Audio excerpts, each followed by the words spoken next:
This is the third annual Cape Women's Coalition International Women's Day Breakfast with our theme, Strengthening Women's Voices in Town Leadership, Why It Matters. I'm Liz Rabideau, co-chair with Maggie French of the Cape Women's Coalition. Maggie could not be here today, but she is present in spirit and wishing us all the best this morning. Maggie and I would like to send out a really special thanks to Tina Gaines and her amazing group of women who put this breakfast together for you. Tina, great job. We also would like to thank our partners, the Women's League of Peace and Freedom, for their support of everything that the Cape Women's Coalition does. Thank you.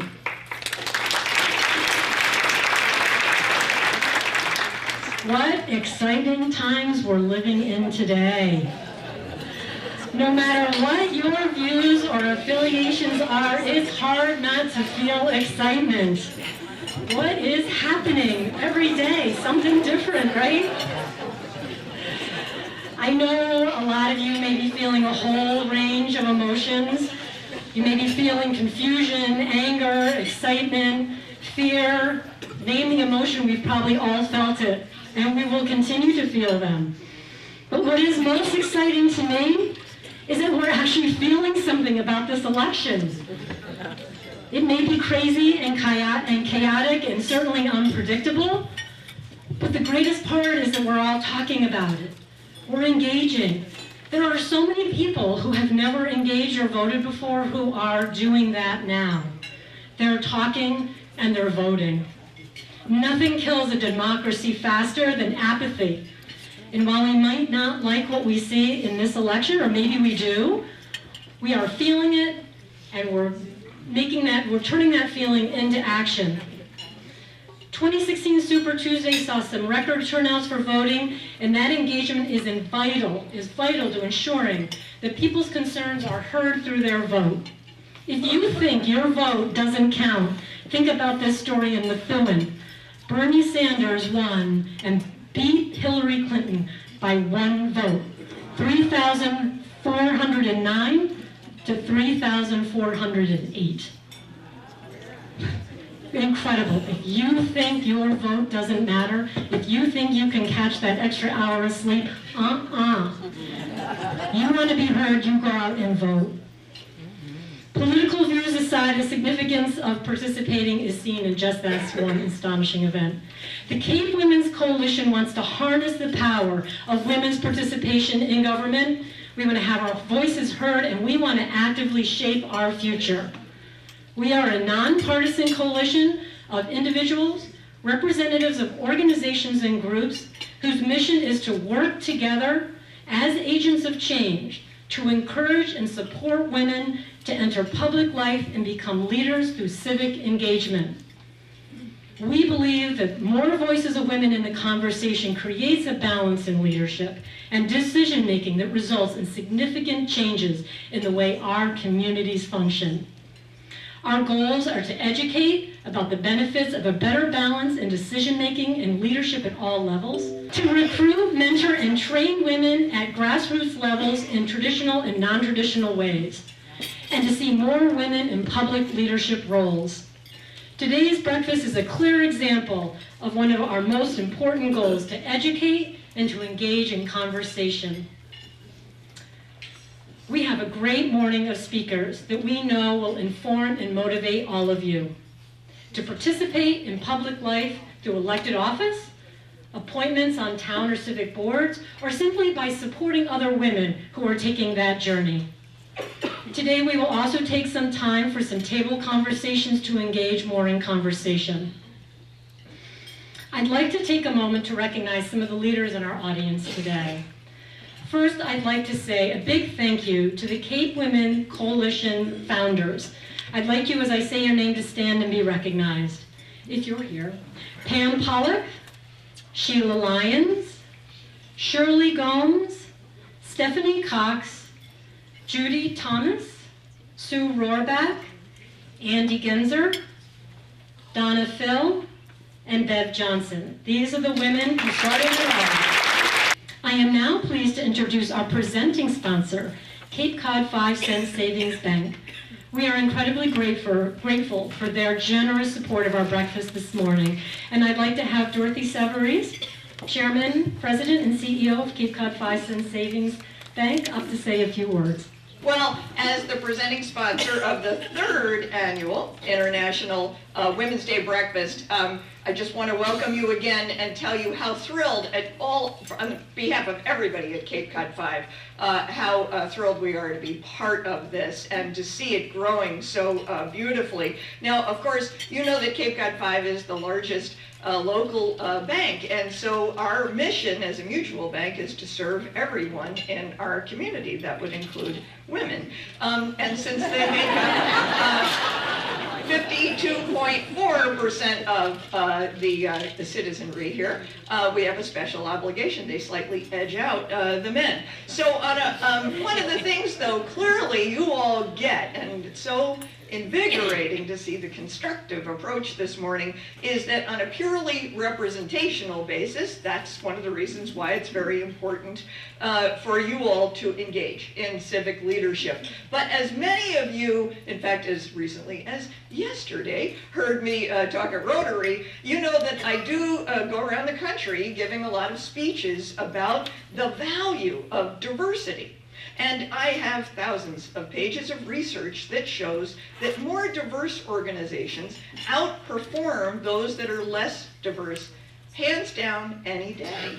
So it just makes sense to have diversity in all of our civic organizations, whether we're talking about the county, the town level, the county level, or at the state level. And we have, and as I'm going through, I'm looking around the room and I'm seeing people who are engaged at every one of these levels, and at the national level. In a moment, we're going to hear from Senator Elizabeth Warren, which, by the way, in her video, I'm hoping she's not going to, in this thing I saw this morning, she had the same jacket on that I was going to wear, and I changed. We actually, the gal who I buy them from said, you know that Elizabeth has this jacket? I said, yeah, I'm going to try not to wear them on the same days. You know, and that it's exciting to see at the national level, whatever your feelings are, that there have been diversity in the candidates, that you know, you have people of diverse backgrounds standing on a stage and nobody's even talking about the fact that they're of diverse backgrounds and that there actually is a woman in the race. Again, whether you agree with it or whether you agree with her positions or not, it's just great to see it as part of our political process. Now, I know all of you are familiar with the numbers, and you know, and that is that we have a lot of work to do.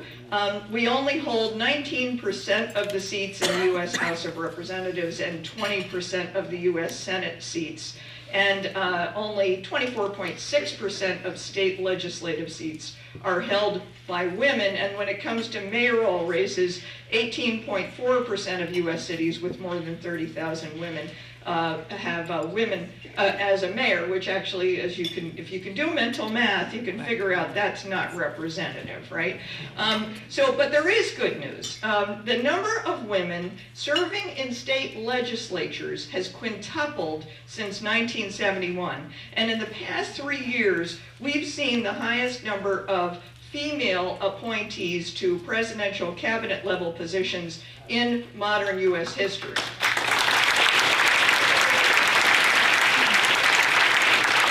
And I just had the privilege about a month ago to introduce and interview as part of a panel one of them, and it was pretty darned exciting. The other thing is today women win 15% of mayoral elections, and that's way beyond in the 70s the rate of 2%. And one of the things that I asked the folks to do some research on, because I was so excited, because you know I go to Washington about once a month right now, and I don't want to talk about that, except the fact that we need more gals down there, because there was a poll that the Pew Research Center did, and I wanted to get my hands on this. It showed that 34% of U.S. residents believe female politicians are better at reaching compromises than their male counterparts. And in a second, I'm actually actually going to give you an example of that. Only 9% considered male politicians better at working out compromises. So, doesn't it seem more, just sort of warrants the fact of getting some gals into the mix. Now, if you remember the 2013 government shutdown for 16 days, who knows who led the solution to stopping that shutdown?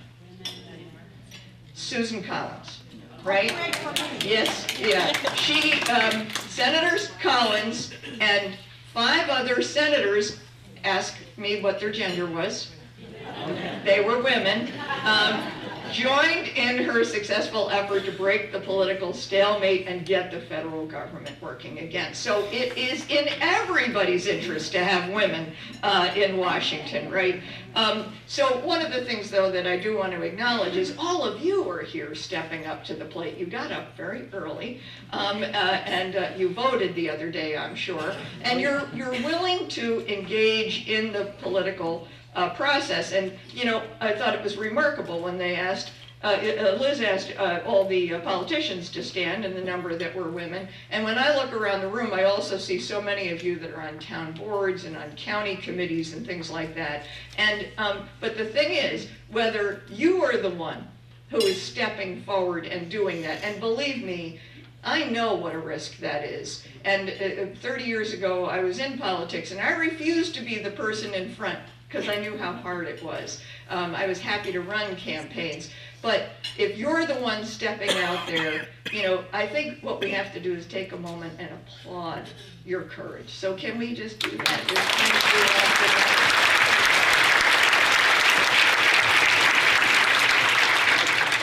But you still need the wind beneath your wings. So if you are not the person who's actually out there putting yourself out, be the woman that's supporting that woman. However it is, whether you're donating or encouraging or just being a shoulder to cry on, because together we can do incredible things. So thank you for being here, and thank you for letting us be part of this.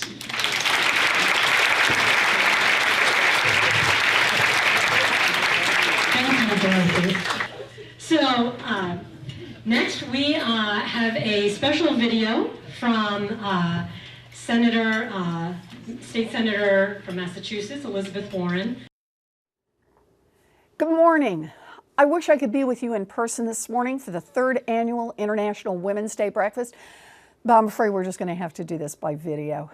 I do want to start with a big thank you for the Cape Women's Coalition, both for organizing this event and for all your efforts to support women in public service.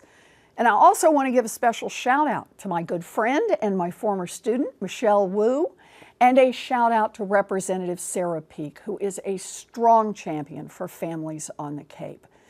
I love the theme of this year's breakfast, strengthening women's voices in town leadership, why it matters. Fact is, we've made some real progress over the last several decades, getting more women in leadership positions. But we also have a lot of work left to do. Okay, so Massachusetts now has a woman senator, me, and there are now 20 women serving in the United States Senate. Yay! But the last I heard, women make up half this country. So why aren't there at least 50 women in the United States Senate? And why aren't there more women in government at the local, state, and national levels? Why aren't there more women heading up businesses, running for office, making their voices heard? Now look, we could sit around and curse the darkness about this, but I'm ready to light more candles. I had never planned to get into politics, but I jumped in and ran because it gave me a chance to continue fighting for America's middle class. And along the way, I relied on the support of many women across Massachusetts who helped me and who encouraged me and who guided me. And here in the U.S. Senate, we've got a strong group of women, both Democrats and Republicans, who work together and who help support each other. So, one way we light a candle for more women in leadership is by getting out there, speaking out, and fighting for what we believe in. Throughout my career, I've gotten the message loud and clear that some people would like for me just to shut up and go home. But I've learned something else from my time working in areas dominated by men. If you don't have a seat at the table, you're probably on the menu. So hang in there and get your seat. So thank you again for inviting me to be part of this event, and happy Women's Day. Brilliant. Next, I would like to invite State Rep Sarah Peak up to the podium to say a few words. Not an enviable position to be in, to follow Elizabeth Warren and her remarks. I do want to give a shout out to Michelle Wu and thank her for joining us here this morning. Just in her second term on the Boston City Council, and already the leader, the president of the Boston City Council. Talk about busting through glass ceilings, right? And I'd like to thank the screen, or Elizabeth Warren, for the great shout out from her as well. You know, it's funny, when I spent some time going to government classes and civic classes, actually to the Monomoy students, frequently Mr. Dixon's class or Mr. Alexander's class at Monomoy Regional High School. And when we open it up to Q&A, people always say, what famous people have you met? So Elizabeth Warren is at the top of the list, and that's usually a pretty good wow getter. But Michelle, now I'm going to get to say that I've met you, and I'm going to add you to that list as well. So thank you so much. I want to thank the Cape Women's Coalition, not only for organizing what has now become an annual and sellout event of celebrating International Women's Day, for doing that, but everything else you do to support women and support women who are running for and holding office. We had a great breakfast roundtable just last Friday at the Optimist Cafe, and there were a number of folks there. Jessica Lambert was there, others who are running or thinking about running for office, who currently may hold elected office but are looking at switching seats. And it was a wonderful and robust conversation, and the Cape Women's Coalition is going to carry that forward every other Friday at the Optimist Cafe. So obviously not today, right? Is it one Friday a month? Third Friday of every month. Don't show up every other Friday, although the eggs are great, so the breakfast is good there. The third Friday of every month. And that kind of support, you can't say enough about it. It is so incredibly important. Keying off of something that Elizabeth Warren said about needing to be at the table or being on the menu, you know, it's a good laugh line, but it is true.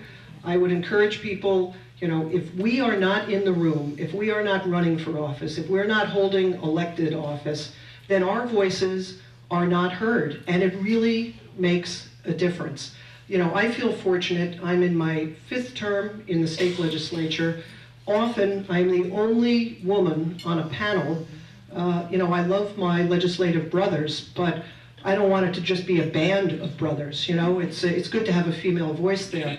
And I think also on the Outer and Lower Cape, we're particularly fortunate because Representative Shirley Gomes is here this morning.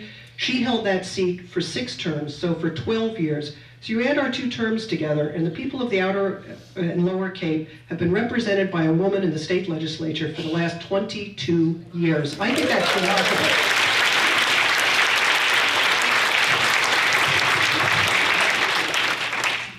And I know it was women mentoring me that enabled me first to think about running for the Board of Selectmen in Provincetown, and then for the state legislature.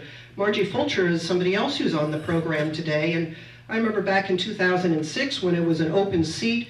Margie was on the Board of Selectmen in Orleans, and I called up Margie and I said, you know, there was a spirited primary, of course, both on the Republican side and on the Democratic side. I was the only woman in the race. I called up Margie and I said, I'd like to talk to you to see if you'd be willing to support me. And she said, all right, let's go to lunch at the Jailhouse Tavern. And we did, and about halfway through my Caesar salad, she said, okay, I'll support you. And if any of you know Margie, when you have her in your corner, there is no doubt but that you are going to win. So Margie, it may be 10 years after the fact, but I want to thank you for that support.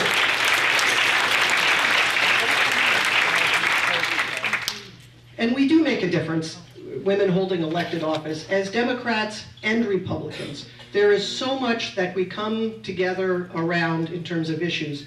Just this week in Boston on Wednesday, I participated in a meeting with Betty Poirier, who is the representative from Attleboro. She's the assistant minority leader in the Massachusetts House of Representatives, Speaker Pro Tem Patricia Haddad, myself, several other members, and the young woman who is the executive director of the Caucus of Women Legislators. And what we were coming together around is the issue and the legislation around pay equity, and how we as women can strategize to bring that to the floor of the House for a vote. Just last week, the Senate took it up, and it was a unanimous vote. All 40 senators, Ds and Rs, voted in favor of it. We have the support of the Greater Boston Chamber of Commerce for that piece of legislation. So now we, as Republican and Democratic women, are coming together to go and say to the boys, you have to bring this out of committee. This has to come to the floor for a vote because it is long, long, long overdue. Exactly. So I'm looking forward to making that happen.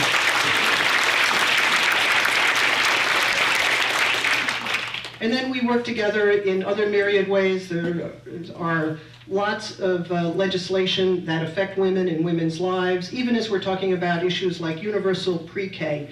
Now that is an educational issue, it's a human rights issue, but it also is a women's issue because disproportionately it's women who are affected by this.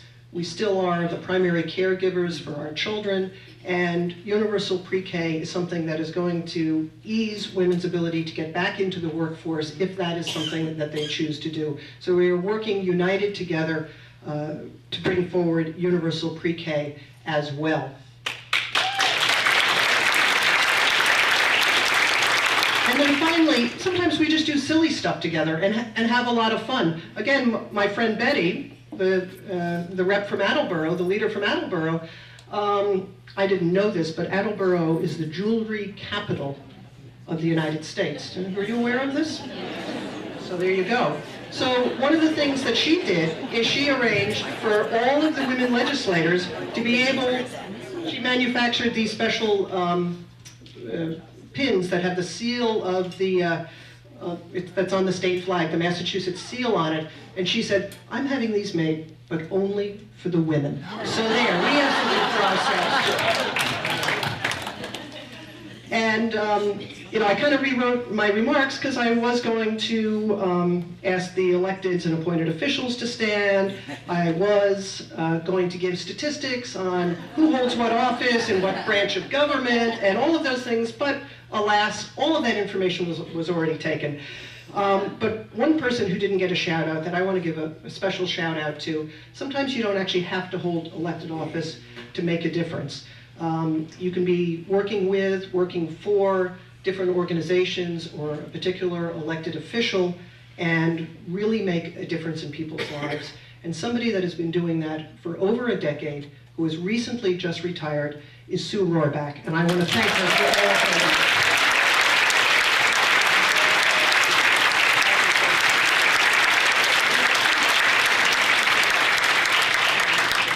And with that, I'm going to turn the microphone back over to you, and let's move forward with our program. Thanks so much. Good morning, everybody. Thank you, Representative Peak. You did a great job and started with your introduction to Michelle Wu, who's our keynote speaker this morning. I want to give you a little bit more background about her. She is as said, she is the current president of the Boston City Council. She was elected to the council in November of 2013 at the age of 28, making her the youngest member. She is also the first Asian American woman to serve on the council. As a former restaurant owner, legal services attorney, and legal guardian of her younger sister, Councilor Wu understands firsthand the barriers that families and communities face. She was the lead sponsor in Boston's Paid Parental Leave Ordinance and Healthcare Equity Ordinance, prohibiting discrimination based on gender identity, both of which passed unanimously through the council and were signed into law by Mayor Martin Walsh. Councilor Wu also has a background in community advocacy, having worked at the WilmerHale Legal Services Center in Jamaica Plain, providing legal advice to low-income small business owners, as well as at the Medical Legal Partnership at Boston Medical Center on immigration cases for survivors of domestic violence. Michelle Wu graduated from Harvard College and Harvard Law School and lives in Rosendale with her husband and son. I'd like to welcome Councilor Wu up to the podium. I'm actually currently acting mayor as well because the mayor's out of town, so don't tell anyone I'm not in Boston right now. So good morning, everyone. This is so exciting to be in a room full of women interested in public life, running for office, and our male allies. Thank you also. I do want to give a shout out to the men in the room here to support us. Thank you so much to the Cape Women's Coalition, Tina for all of your work, Liz for the very kind introduction, Sue for the invitation. It is just an incredible honor to be here with you all. Thank you for what you do here on the Cape, and thank you for choosing this theme for today's breakfast, really around the need for leadership at the local level from women. You know, we're here today as part of International Women's Day to celebrate the progress that we see. Senator Warren, our first female senator from the state, Representative Catherine Clark joining Nikki Tsongas and adding to our congressional delegation, Representative Peake, an example of strong female leadership right here, Secretary Clinton running to break that major barrier. I know this is nonpartisan, but we can celebrate the fact that she is out there. And locally in Boston, we now have more women on the council, 4 women out of 13, but more than in a very long time. As we were joined, my sister in service, Councilor Ayanna Pressley, and I were joined just this last January by 2 amazing new councilors, Andrea Campbell and Anissa Asabi George. But I'm here today really to tell you about how unlikely and surprising it is that I'm here as an elected official. Because for all the success that we have seen, for all the progress that we feel, there's still a very long way to go for young women to think of themselves as future elected officials and to think of themselves as participating in government. You know, we often hear that women need to be asked to run for office, and so I am asking you all to, putting that right out there, please, please, we need you. But even more than that, again, we need to make sure that young women, girls, are thinking of themselves in these roles. I grew up as the daughter of immigrants. My parents had come from Taiwan to the United States and landed in Chicago about a year before I was born. I'm the oldest of 4. And growing up, we never talked about politics. We never discussed it at dinner. I didn't know anyone who was in government. And so the idea of one day running for office never even crossed my mind. I didn't see anyone who looked like me in government, never met an elected official.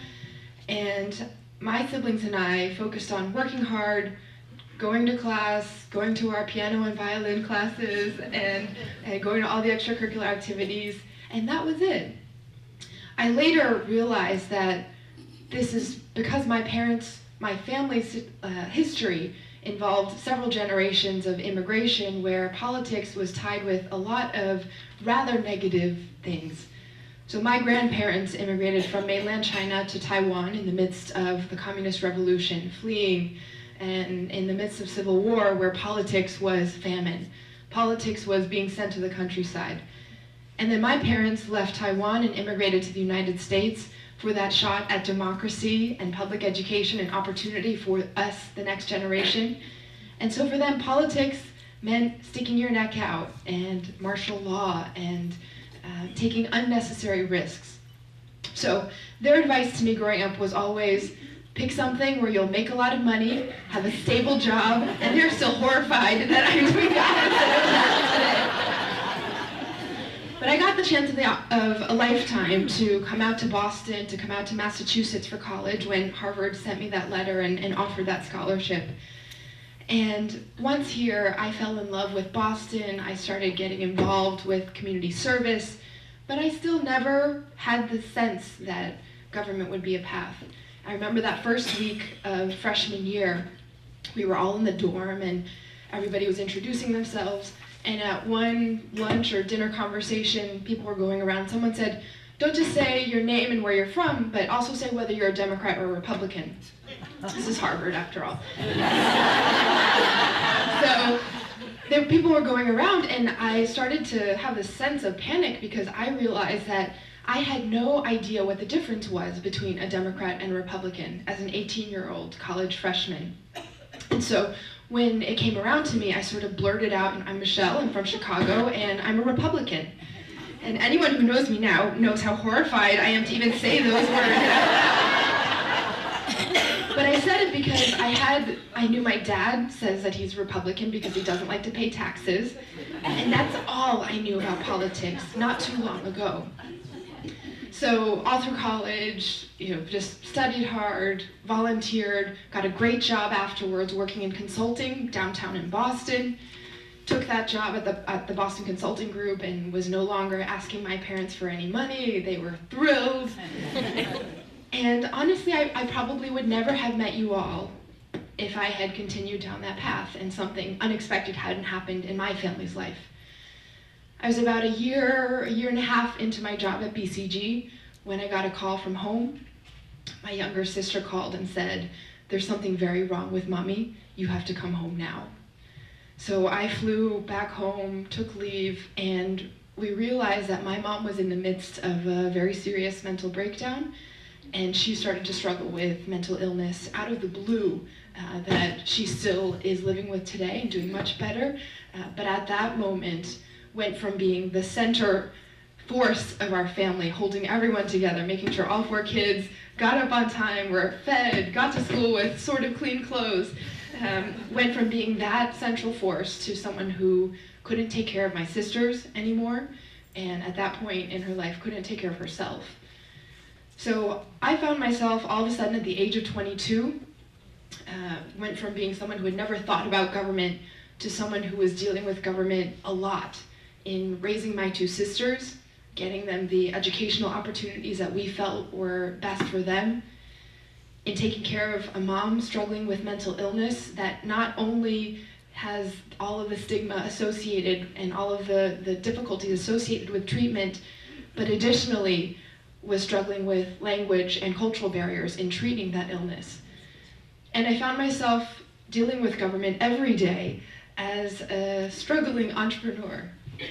I decided that I would leave BCG. They were very generous and offered to transfer me to the Chicago office, but knowing how much time my family needed, that wasn't a possibility. So I decided to open a business. My mom had always talked about wanting to retire from being a homemaker, and her retirement would be running a business, opening a little tea shop.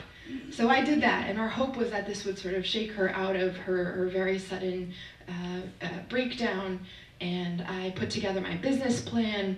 I thought I was a hotshot with an economics degree from Harvard. I had a Boston Consulting Group background. I had a beautiful PowerPoint of when I would open, how much I would charge, when we would start to make money, and how the profits would go up. And as soon as I entered the city permitting licensing process, that whole plan went out the window. Now, I don't know how things are out here on the Cape, but in Boston, it's like in Chicago, where it was one delay after another. This permit, that inspection, and I just felt helpless before government. All of these hoops to jump through when all I wanted to do was help my family keep going, help my community, and bring a space to the community where people could get together. And it was the best thing in the world once we got open. And we hosted birthday parties and were a safe space for kids to go after school and brought life and vitality to that corner. But as I talked to every other business owner down the street, they had the same experience in jumping through hoops and dealing with the bureaucracy that was just trying to keep them from helping the community. So I decided then and there that I was going to do something about that one day. And about the same time, a year or so into running the tea shop, it became clear that my mom was going to need help over the long term. And this would be something permanent that we would manage as a family. So I sold the shop, came back to Boston for law school, and got an internship while I was going to law school by day, taking care of my sisters and mom, and then would, as soon as I finished class, hop on the T, go into City Hall, intern for Mayor Menino, where he set me free on trying to improve restaurant permitting for Boston businesses. So I got the chance to take our very archaic system in Boston, put everything online, make a guide to the process, make sure it was translated in multiple languages for immigrant business owners as well. And my fun side project was launching food trucks in Boston, rewriting the policy so that we could have. And it doesn't necessarily, I speak before progressive and democratic groups all the time, and people sort of think, well, cutting red tape, that's the term that Republicans use at the national level, cut waste and all of that. But at the end of the day, we're talking about families, we're talking about mom and pop shops, and I see every act of simplifying government, increasing the access, as opening this up to opportunities for everyone. So in Boston, when we have a complicated system, some businesses get through just fine, but those are the businesses who can pay to hire someone to get all the permits for them.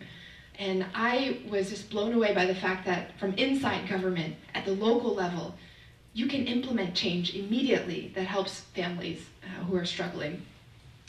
Now, I was still a far ways away from being in government, being happy, maybe running the permitting agency, from putting my name on the ballot and having to speak before large groups all the time. When I was a young girl, my report cards always came back, needs to speak up in class, needs to participate more. I was very shy. And again, something unexpected happened in my life. I was in law school and I walked into my first day of contracts law class. The professor didn't give us a very warm welcome. There was no congratulations, you made it to Harvard Law School. It felt like the clock struck 10. She came in, she opened her book and started that Socratic method, that terrifying Socratic method. Well, Elizabeth Warren held us all accountable in contracts law class. And that was the year, my first year of law school was when she was appointed to run TARP and oversee the government bailout. So we at least took comfort in the fact that Monday, Tuesday, she would grill us and make sure we did all of our reading. And then she'd get on the plane and Wednesday through Friday, grill the regulators and put them through the same thing in Washington.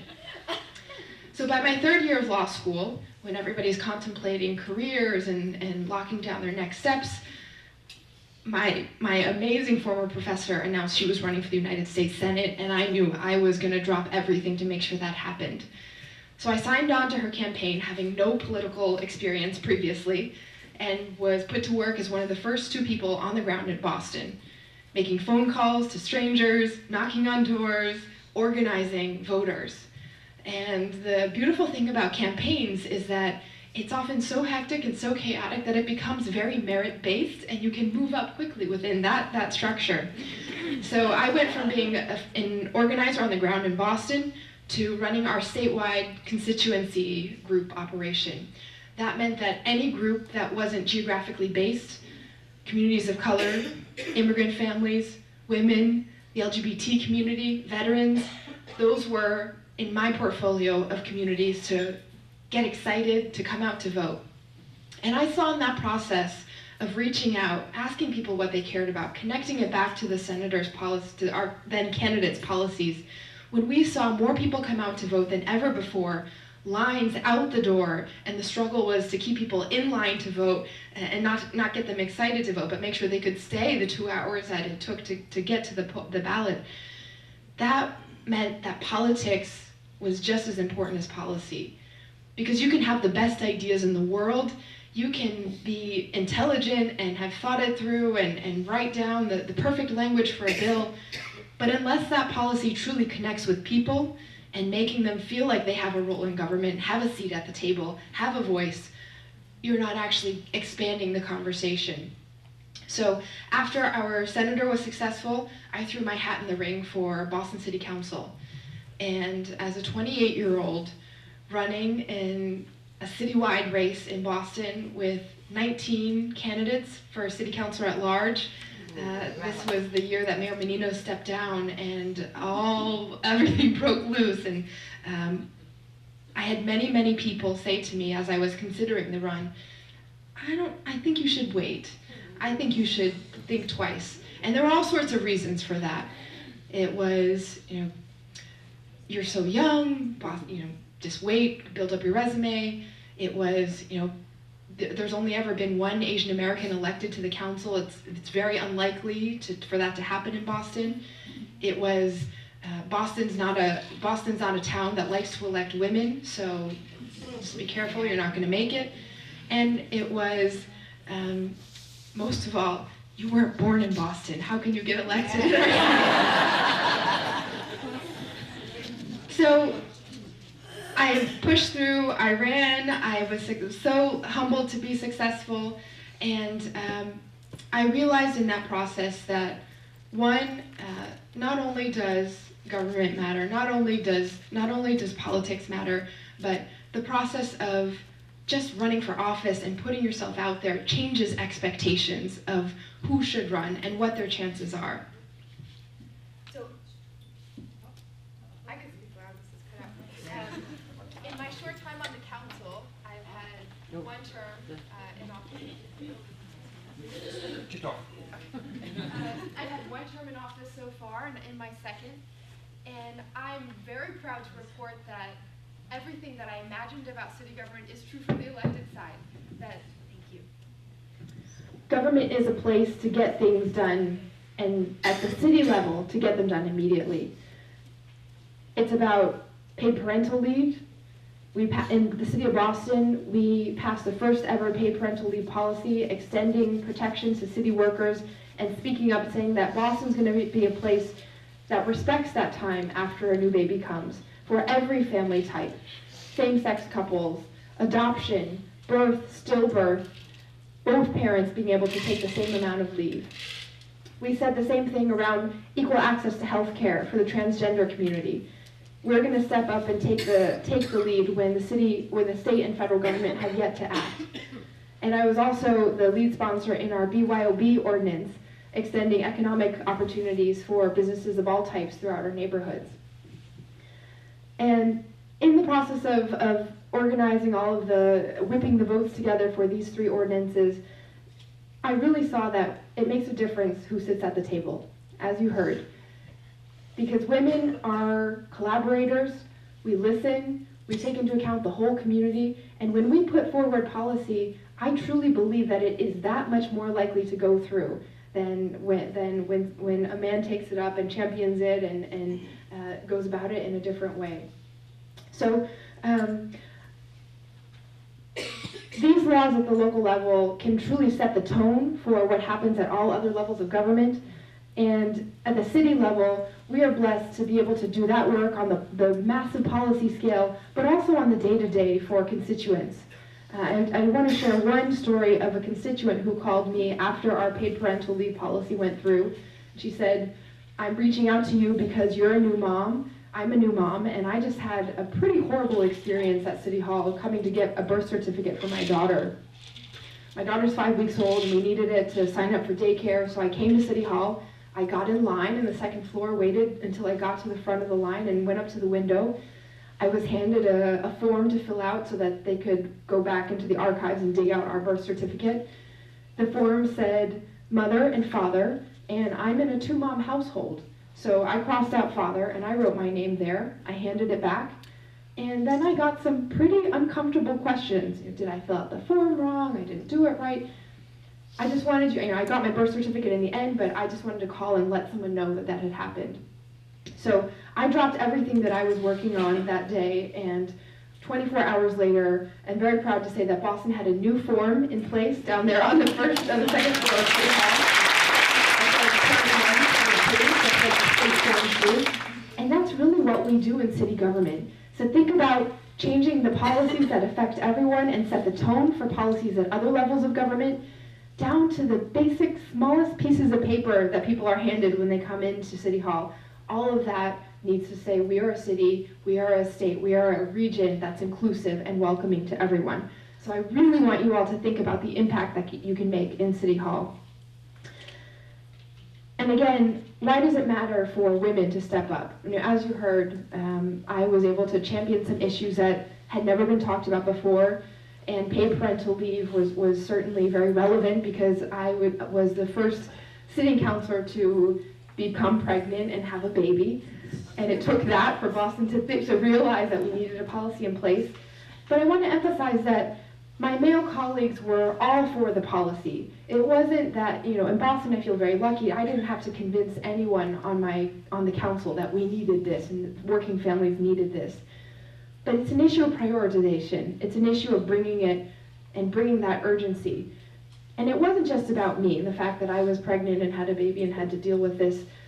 It was the fact that as I was going around the city doing my job as a pregnant legislator, all sorts of women were coming up to me and saying, good luck, it's a boy, it's a girl, everyone had their own prediction and advice. And then they would tell me about the stories of what it was like when they had a baby and had to go back to work, how hard it was to balance everything. And so women in office, yes, we bring our own individual unique experiences from our own lives, but we also serve as a focal point, as an amplifier for all of the women who will then feel that much more connected to government and able to bring their stories to you to speak up and to change policy. The process of government becomes more collaborative, as I mentioned, when women are in office, and it's truly, you see the sea change even when one more woman gets in there. Now, there are more challenges to being a woman as a candidate and as an elected official. We hear all the time about the increased scrutiny. We see it applied to women in the national news, especially around appearance, around dress. And one piece of research from the Barbara Lee Family Foundation has crystallized it pretty well for me, that a woman's ability to appear qualified, unlike men, is very much tied to likability. So whereas a man can be seen as very qualified for the job and competent, but very unlikable, his likability favoring ratings are low, with women, those two ratings are very closely tied. So the research shows that we have those extra barriers that we have to overcome, and it's a very tricky walk to balance to take. So with these gendered institutions, with stereotypes, with structural barriers, we do have more to overcome. But what I will say to you all is that I have, in my own short experience, realized that what can make the difference is for women to step up and say, I'm happy being a visible example of how complicated life is, how hard it is to balance everything as a working mom. I have led city council meetings with baby spit up and mashed banana on my jackets before. I have, in the period of time when my son was I think this was around 3-4 months old, I needed to be back for council meetings and for hearings, but our spot in daycare hadn't opened up, so I would just have him on the council floor with me.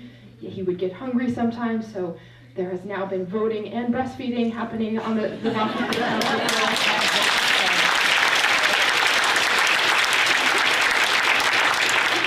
And I'll be honest, I get pushback, right? So there are plenty of people who say, thank you for breaking that barrier, thank you for being that role model, and then there are the comments that come saying, if you can't balance everything, you need to resign from your job, don't disrespect the institution.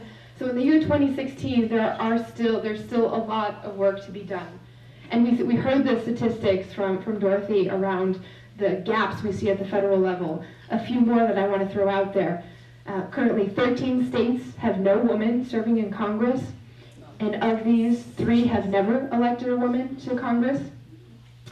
Of our, locally in Massachusetts, of our 351 cities and towns, 111 have no women on the local governing body.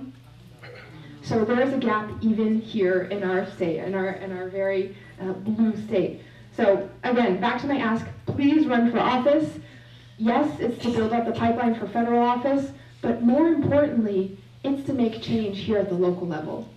Because as we're looking at the federal government, at this crazy reality TV show that is the presidential campaign, we're seeing that more and more of the burden, the more and more of the need to get things done is coming to state and local government. The federal government is now characterized by paralysis, by partisanship, and so cities and towns, state government, we're stepping up to fill those voids in issues that are traditionally thought of as national or even global. around sustainability and environment. It's up to towns and cities to put in place protections that will translate into sustainability. Around immigration, it's up to localities now to step up. And around economic opportunity, around equal pay, we can't sit around and wait for Congress to do the work anymore. We have to step up locally. And so when you are putting yourself out there to run for select woman, for council, for town meeting, it's not just to increase our numbers, and it's not just to aim for that highest level. It's to do the work that's needed today around affordable housing, around access to jobs. So finally, I want to leave you with 3 asks around leadership as you step up to lead and as opportunities to lead come up. So first, don't be afraid to define leadership differently. If I had listened to all of the people the majority of people that I met with before when I was considering running for office, there's no way that I would have done it. I don't look like a leader, the typical leader in a lot of ways. I'm not tall, I'm not loud, I'm not from Boston. But when I speak up in the chamber, people listen, and it's because I've done my homework.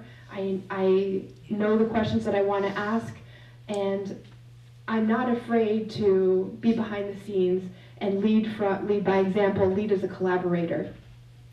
As I was running for city council president, the votes were coming in and all sorts of folks were giving me advice about what I should do and shouldn't do, all very well-meaning, but all with the mentality of the old way that city council presidencies were won, that you have to trade votes for committee assignments, and so you need to dole them out in order of people signing up with your coalition, and if someone wasn't with you yet, do not engage with them about committee assignments. And you can see how, if you're listening to that advice and you start to act on it, that just reinforces, it becomes a self-fulfilling prophecy of entrenched sides and people not speaking to each other. So what I did in my run is, before I had the full support of the council, while people were still making up their minds and some people were still supporting others, I made a list of the committees that I wanted to put in place should I be successful, and I handed it out to every single one of my colleagues. I said, please rank these from 1 to 16 of what order you'd like to serve on them, what you'd like to chair. And then once I got back the data, put it in Google Docs in an Excel spreadsheet, color-coded it, and it was very easy to make the committee assignments, all before getting commitments or all that. And just that process of including everyone in the initial discussion, opening it up, led to a more collaborative atmosphere and led to, frankly, better committee assignments because they were done based on people's interests and expertise. Second point, when the opportunity comes, make the decision of whether you're going to step up, not based on whether you think you're ready, but on who would be in charge if you don't step up. Right, so we here,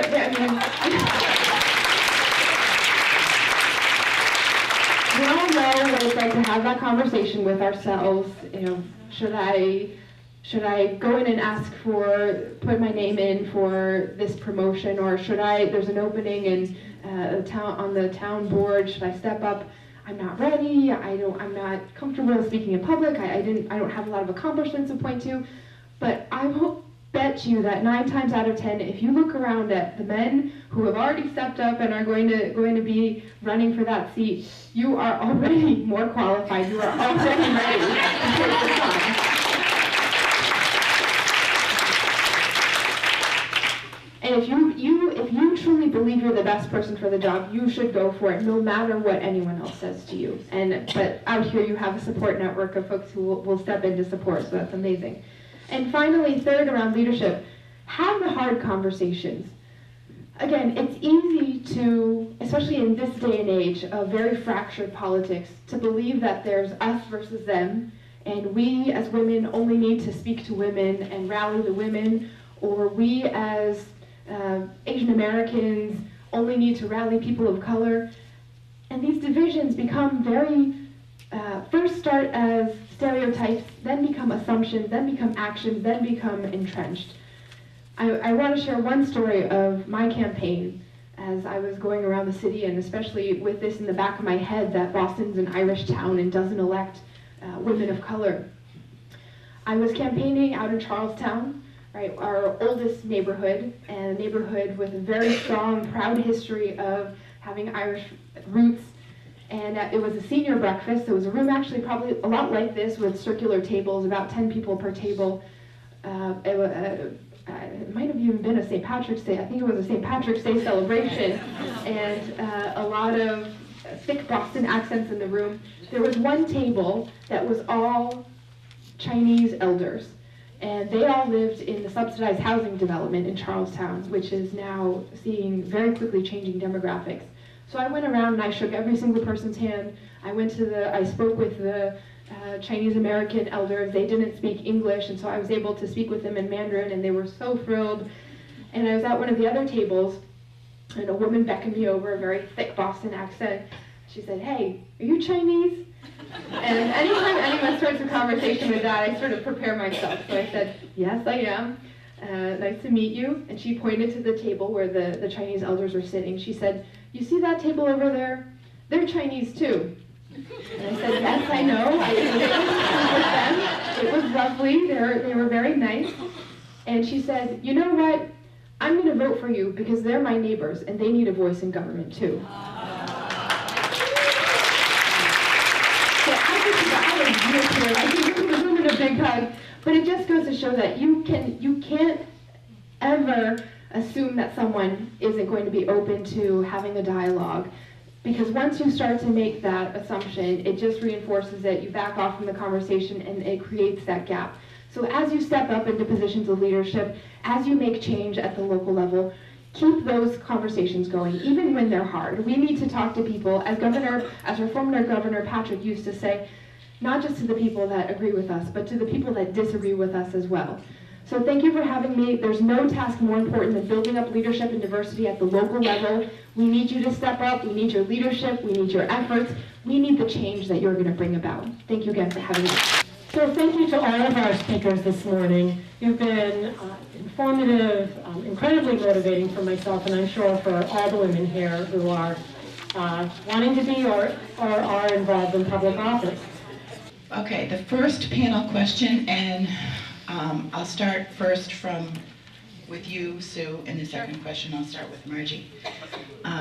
Is there an issue that you can recall when, as a woman, you had a different perspective than your colleagues?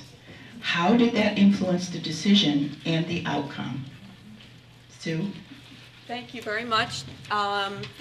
First of all, I just want to say it's so incredible being in this room, and thank you to the founders of the Cape Cod Women's Coalition. Incredible to have Elizabeth Warren attending, Sarah Peak. Michelle Wu was incredibly inspiring, and the thing that she exemplified, although she may not have said specifically, is that to do all of the things that she did, you have to be very persuasive because you have to get buy-in. And that was sort of the amazing thing that I took away from what she said. Now, in terms of the question, I just want to start a little bit in the way back. In 1977, I graduated, the oldest of 5 daughters, went to Tufts after getting the largest scholarship offered by my local high school. Each year in high school, I was one of 2 or 3 girls in 20 student high school honor classes. So that was sort of an 18-2 growing up. But we competed on an even field. Our teachers treated us equally. No accommodations were made except, well, in gym, thank God. Throughout high school, my father's advice was, get your sheepskin. He meant, of course, that I should go to college, earn a degree, so that I could support myself. It was the era of Billie Jean King, Bella Abzug, Gloria Steinem, all of whom I admired deeply, but there was never a discussion about being a successful woman, only of being a successful person. Thereafter, I went to law school, which can be seen as having earned a degree in influence.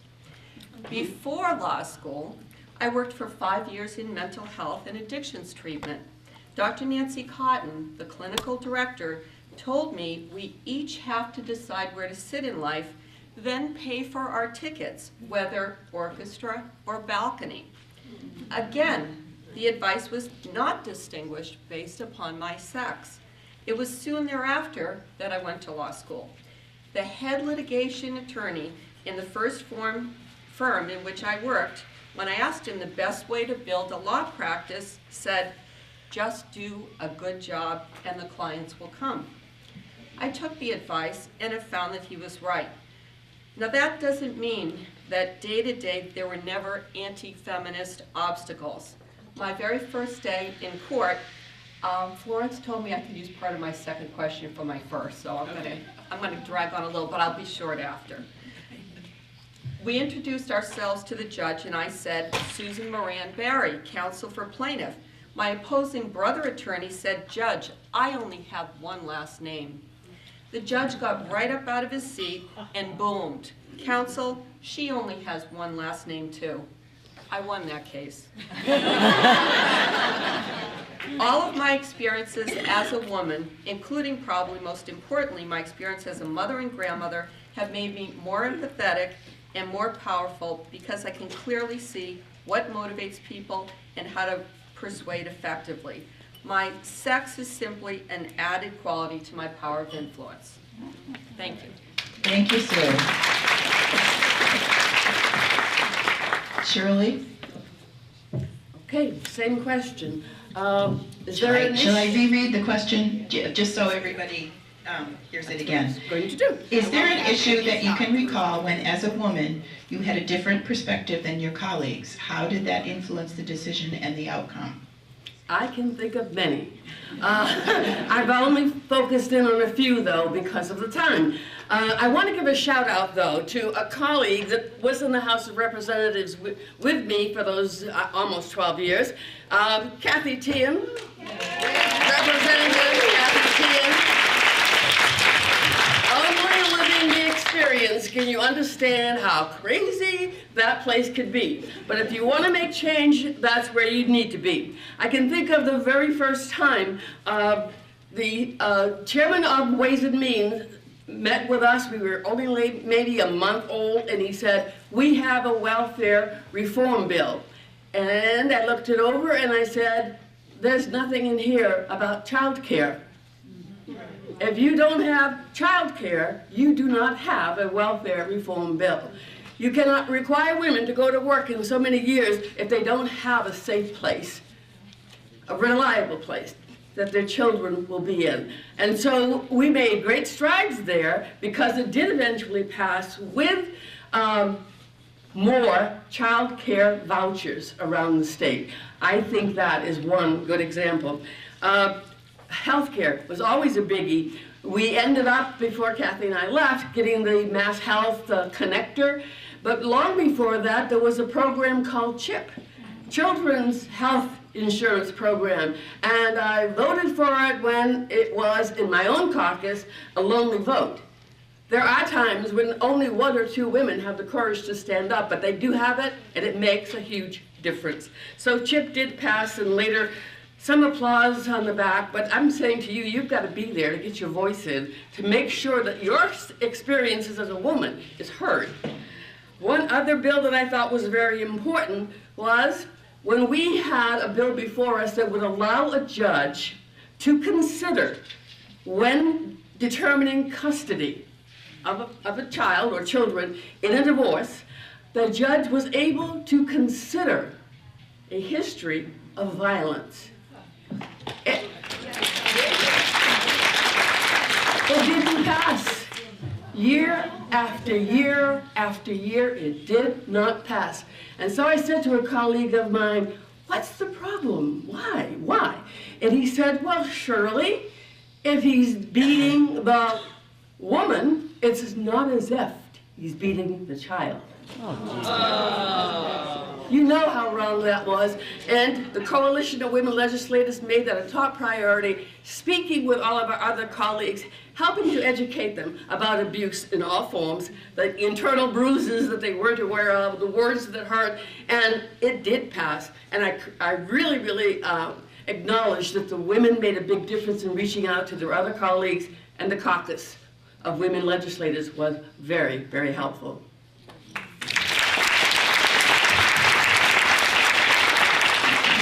Margie.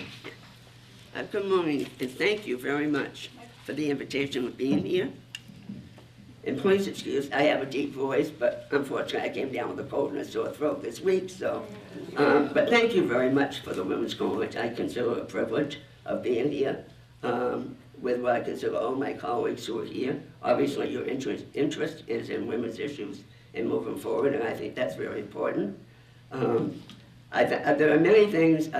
One thing that, for whatever reason, came to my mind on this question was, I happened to be on the very first charter review committee after the town of Orleans had established and voted for a charter.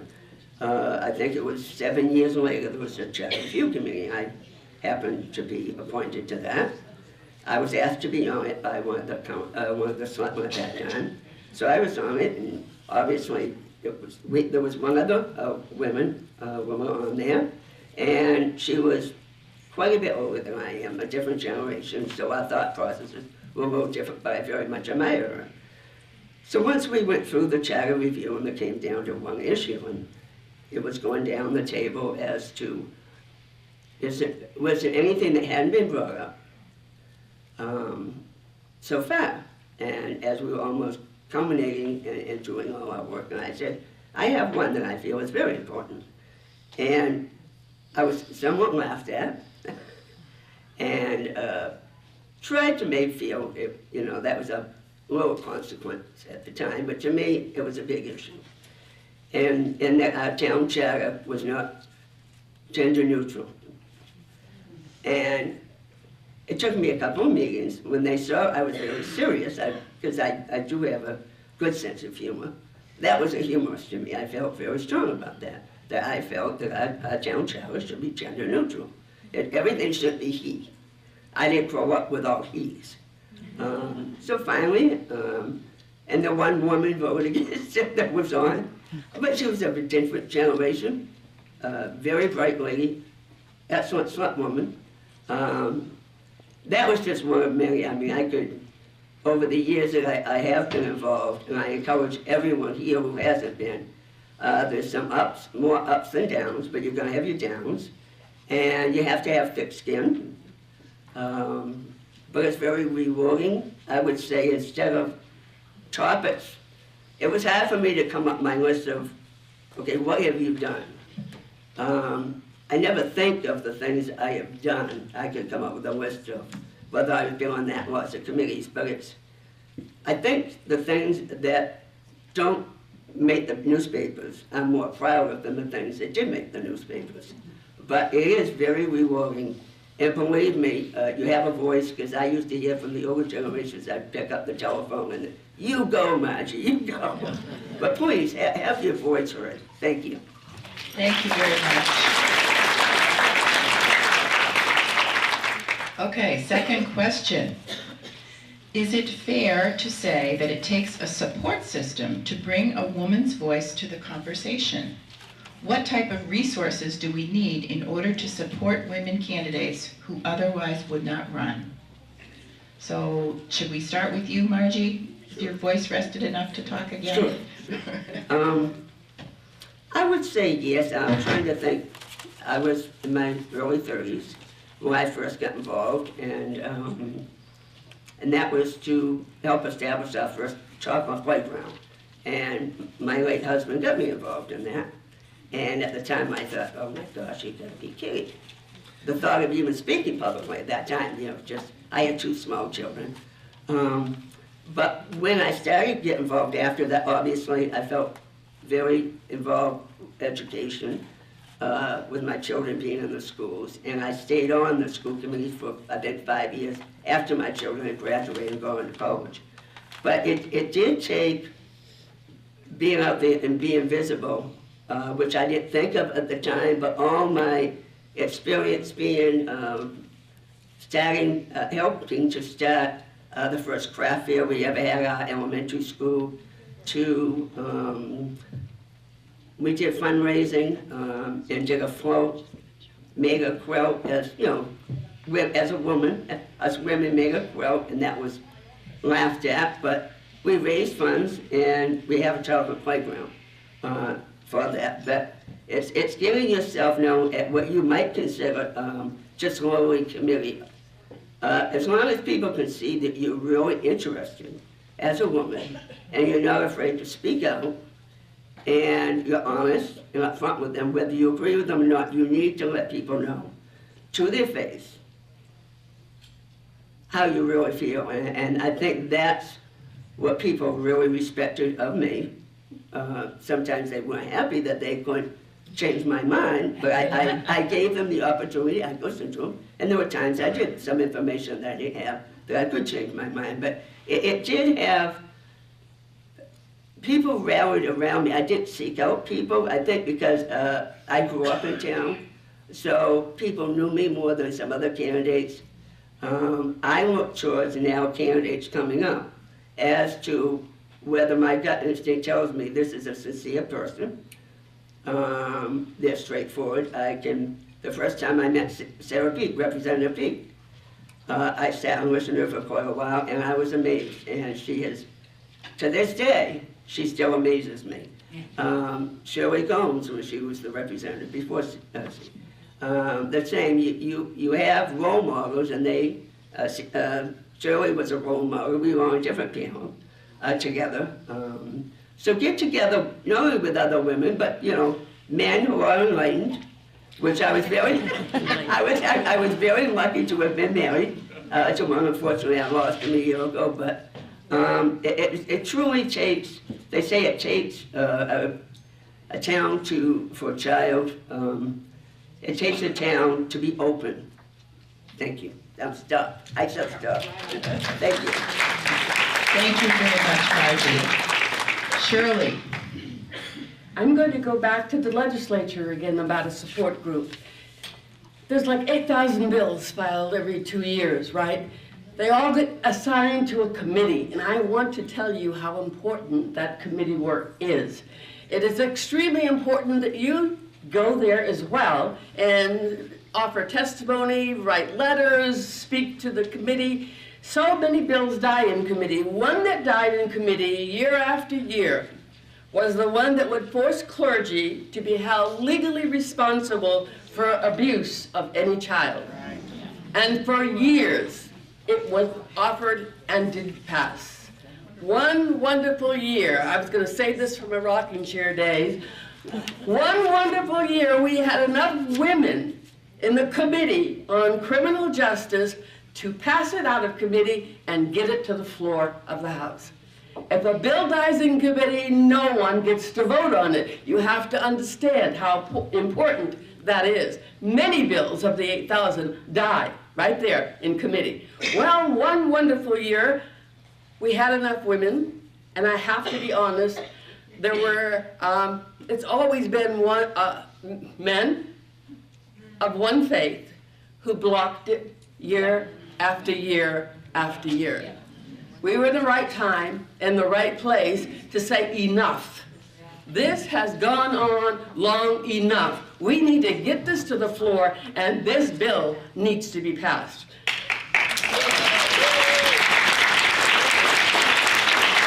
That is a very different type of support that I shared with you.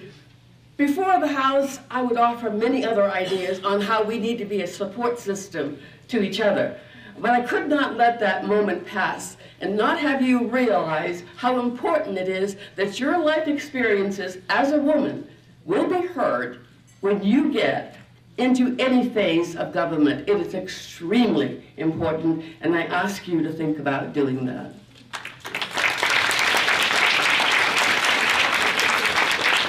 Thank you very much, Shirley. And I just have to say, I think you made a really important point, Shirley. I mean, you made a number of them, but one that was really important to me was when you talked about the committee and what went on in the committee and how important it is to be at the table, part of the discussion before something actually comes out for a vote, because that's where you can really have an influence. And you can do that just by showing up sometimes. Okay, I'm sorry, Sue. Do you want me to read, shall I read the question again? Sure. Okay. Is it fair to say that it takes a support system to bring a woman's voice to the conversation? What type of resources do we need in order to support women candidates who otherwise would not run? I want to really take off on something that Shirley said, because what she's talking about. Right. Oh, sorry, switching. Or otherwise, I have to yell. What Shirley was talking about, and another way to look at it is that we all have to believe and bring up our daughters and be mentors to other women about the fact that we belong at the table. We have to have the confidence that, as much as we juggle, that perhaps men don't juggle in certain circumstances, what we have to give is still of such value that we will bring our goals forward. And, I think we have to be generous to our sisters, and we have to listen to those that have come before us. I mean, in terms of what Margie's done, what Shirley's done, I think that's really the message for everyone here. There are so many good examples.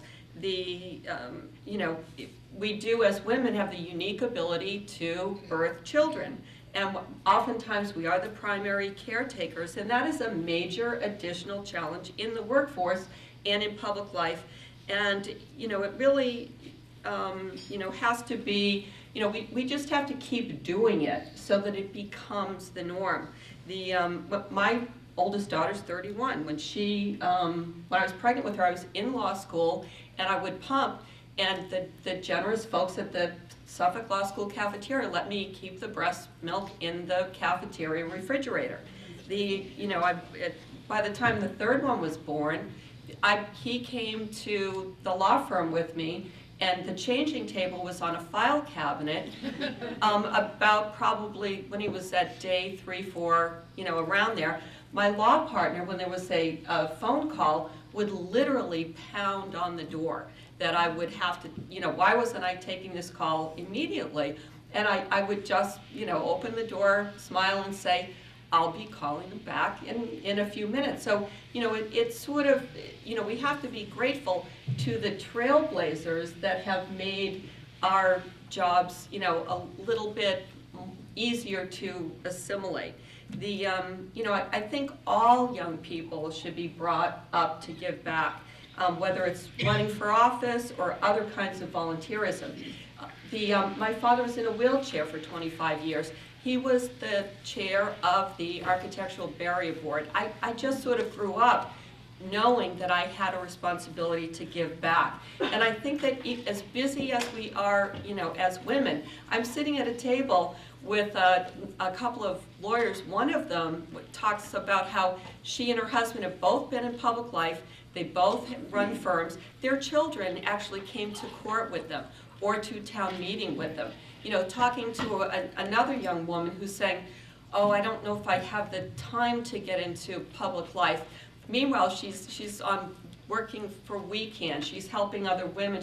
And I leaned over to her and I said, you are in public life. You are doing civil service. So, we have to recognize, what each person is doing. So I just want to thank everyone for putting us all together. I feel honored to be in the room with you all. Thank these commissions and committees in her community. So we'll have one for each community and submit it to the Cape Women's Coalition record keeper. The job description for the point person is from your town website to gather information about vacancies on boards and commissions, and report those vacancies to the Cape Women's Coalition so we can post that on our website so everybody will know when there's positions open in your town and what this, how to apply for them. Reporting on the ratio of women to men sitting on a board commission to the total membership, and contacting local media and requesting that they report vacancies as they arise. And the Cape Women's Coalition will assist you in developing a list of regulatory, it's written down regularity here.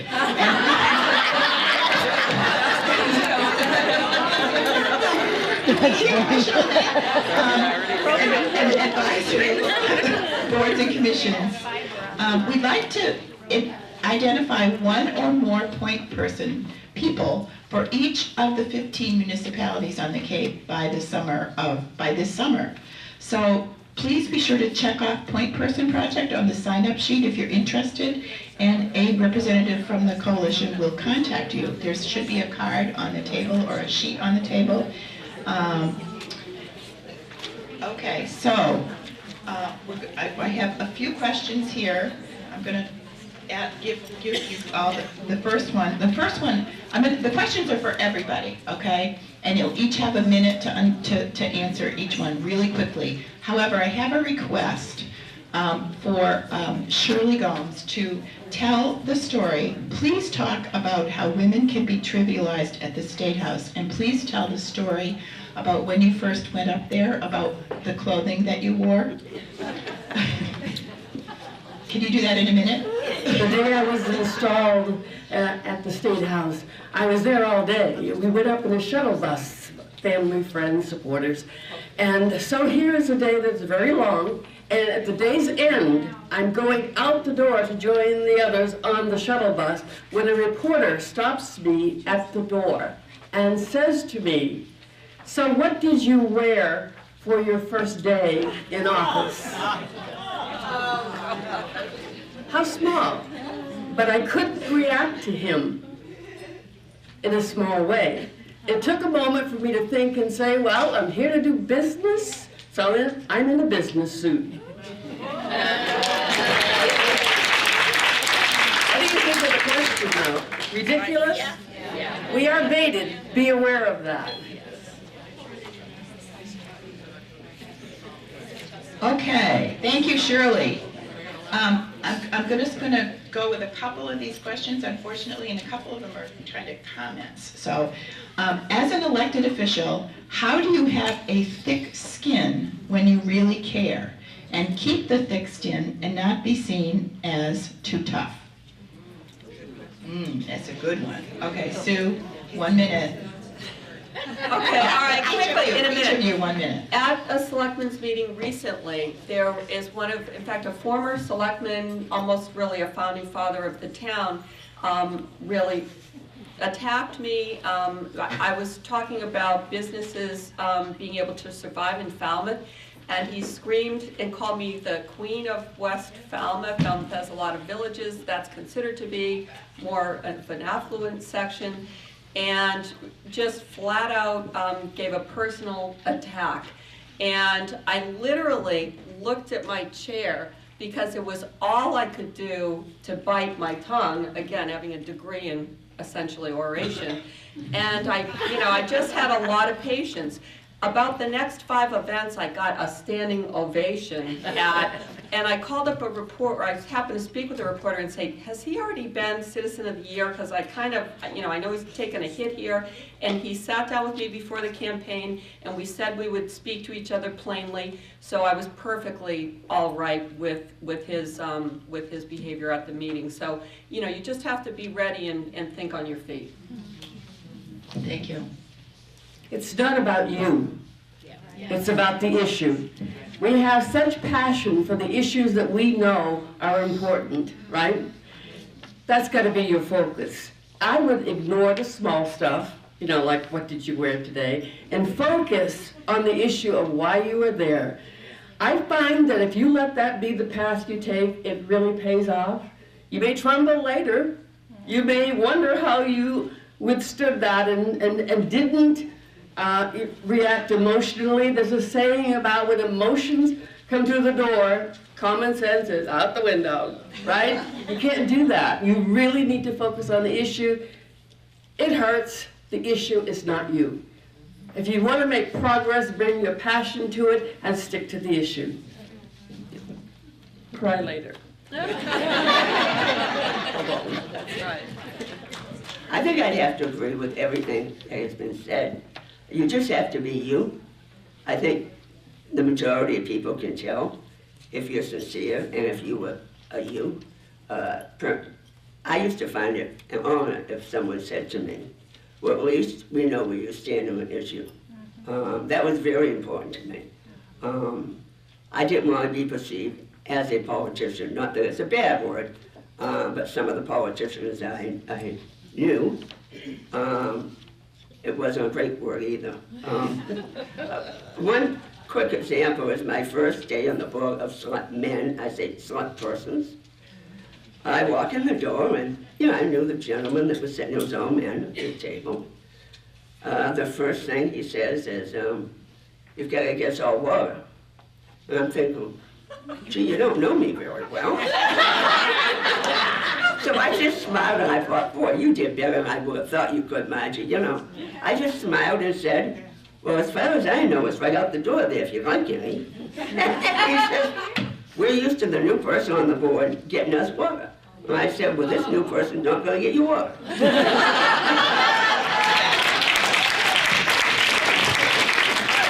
Thank you, Margie. We're going to do one other question, but I'm quick going to read a couple of these questions, which as sort of comments. This is my third year at this event, and I just heard mention of volunteering. Leadership happens there. I've been doing it for years, and that's a really important point, I think. To what Margie just said, selectmen, the term drives me insane. How can we change it? We need a gender-neutral term. Young women today think that the battle has been won and feminist thinking is out. What would you say to that? Well, we could talk about that all day. Maybe we'll do that next year. But this is so we have one more question. This is one that two people brought up. How can we better educate not just our daughters, but our sons to think differently than the popular culture and bias, and to be respectful of girls and women? Do you want to go first, Margie? Just very quickly. I have a grandson and a granddaughter, and one due any day. Well, my grandson is now 4 years old. From age of 2, he has helped me with laundry. He's helped me do dishes. I make everything gender neutral, nothing that, okay, this is a woman's job and that's a man's job. It's all jobs. He goes outside, helps me pick up sticks or rake. So I think when they're very young, that's where you set into their minds that, we're just all the same, whether it's our colors, whether it's our gender, but we're all the same, and we all should be helping one another. Yeah. And we love to do it. Leadership sets the tone. Even in your home, your leadership sets the tone. So if your message to your children and you live that message and they find it believable, it too will develop in them. So I want to share, though, that maybe 4 or 5 years ago, we were just a handful of women. You could call it a kitchen cabinet, except we met in the living room. A handful of women talking about how we could help other women. And look at the turnout today. Absolutely fantastic. So we don't always see the results of our efforts, but I think this is a good example. Not only what we say, but how we listen and interact with each other in a respectful way. That's the lesson for your children. I met David Cape Cod 5 David, at an event once, and as we were walking along, he's telling me about from after you get out of Orleans to Provincetown, there's no pharmacies. And I'm thinking, really? Really? And so that became the focus of my budget work that year, to get a pharmacy on the Outer Cape. We need to listen to each other, we need to listen to each other respectfully, and lead by example. Don't just talk the talk, you need to walk the walk. So thank you so much to our panelists. We really appreciate you doing this. The Cape Women's Coalition is holding monthly support breakfasts for any woman on Cape Cod who is running for office. These breakfasts are the third Friday of every month at the Optimist Cafe in Yarmouth Port. They're from 8 to 10. So if you are running, or even if you're thinking about running, we invite you to come to that breakfast. If you want more information, if you could just see me afterwards, we can give you a little bit more information about how to solidify a spot at that breakfast. Again, today's breakfast and all of our events are supported with generous donations from everyone. Cape Cod 5 has generously supported this morning so that our breakfast was complimentary, but we continue to do programming, and we're going to ask for your donations to help us continue this important work to find and support women who want to be in office or go on town boards or want to support other women in elected office.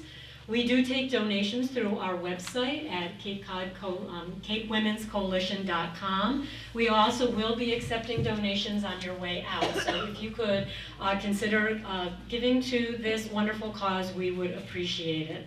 So thank you. I would now like to introduce our poet, Kristen Knowles.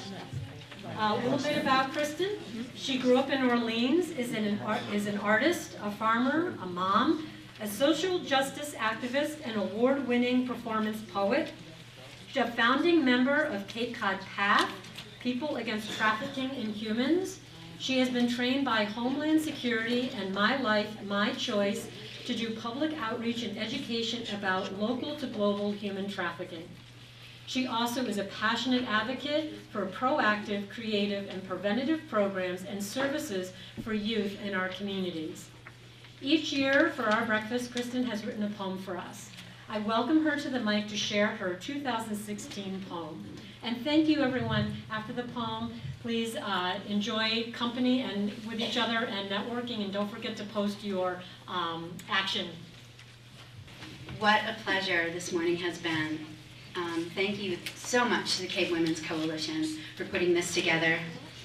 And I just want to acknowledge the shoulders upon which I stand as an activist through the Women's International League for Peace and Freedom. There are going to be many members in this room right now. Jan Hively, Jan Kubiak, Donna Peel, Nancy Munger I saw over there, and my real mentors, which are those women, as well as Mary Zepernick, Elenita Muniz, Candace Perry, Betty Burks, Laura Roscoes, Paula Schnepp. I forgot you. You're in this room somewhere too. I know you are. So these are the people that helped me find my voice when I was in my 20s. I was interested in social justice and gender violence and working with youth. And through my poetry, I realized that this is the way that I could be an activist. I have since used my poetry for various causes, and so I am so honored that I was asked to be here today with you. WILP, from its inception, has always believed that the creative, nurturing feminine spirit embodied in all of us needs to be present at the table, that we should have an equal place and an equal say in all diplomatic peace negotiations, and that women's voices are important and necessary because our instinctive orientation towards nurturing the greater good is not only for our own children or our own self-interest, but for all beings and future generations. So, that said, this poem is one that I actually thought, after listening to everyone today, would actually speak to the necessity of all of us finding our voices the best. And I have to tell you, I spent about 20 hours this week working on a poem called Woman at the Table, which is so funny because that expression has, you know, and then of course I went to woman on the table, woman under the table, you know, I mean, I wrote like 7 pages of just, you know, like, I didn't finish it. It wasn't good enough to present today. I have to tell you, as a poet, I'm a super perfectionist. And that said, I promise you that I will hone it into the best piece of poetry about women at the table.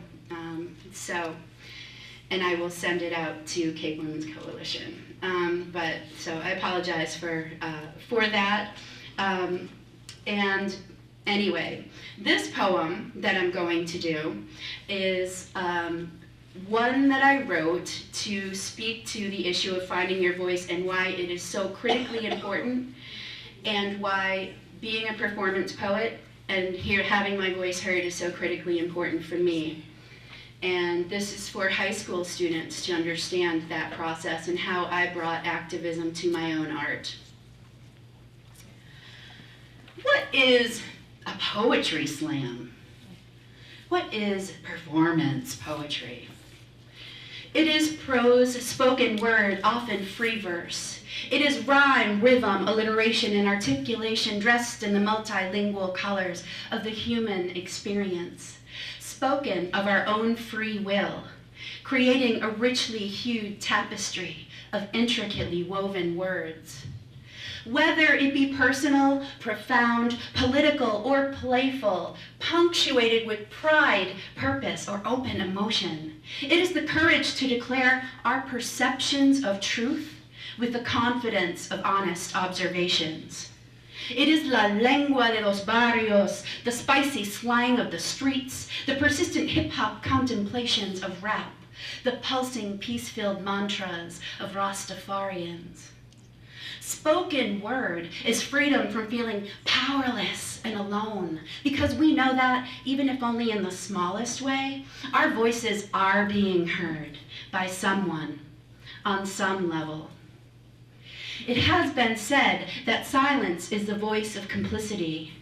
George Orwell said, in a time of universal deceit, telling the truth is a revolutionary act. Gandhi said, that which you do may seem unimportant, but it is most important that you do it. So I invite you to lend your voices to the world song, dance to the exuberant beat of our collective experience, and please listen with an equal respect for each individual, for the courage it takes to put yourself and your innermost thoughts out there. We all have a voice and the ability to speak in all the colors of the spectrum. Paint your words with passion. Please speak.